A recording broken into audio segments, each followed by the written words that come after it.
আসসালামু আলাইকুম গাইস, আজকে আমি একটা ডেজার্ট আইটেম বানিয়েছি।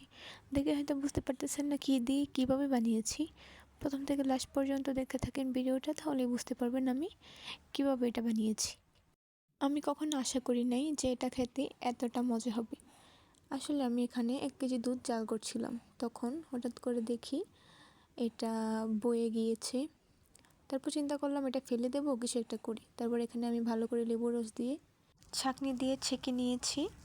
এখন কড়াইয়ের মধ্যে দিয়ে দিলাম। এরপর একটু দুধ দিয়ে সাথে একটু জাল করে নেব, নাড়াচাড়া করে এর মধ্যে দিয়ে দিব ঘি।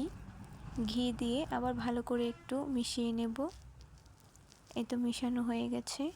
এখন এর মধ্যে চিনি দিয়েছি। এখন চিনিটাও জাল হবে। এখন চিনি থেকে পানি বের হয়েছে, পানিটা শুকিয়ে নেব। পানি শুকানোর পরে সাথে দিয়ে দিয়েছি গুঁড়া দুধ। তারপর একটু শক্ত শক্ত হয়ে গেছে। এখন পরিবেশন করার পালা।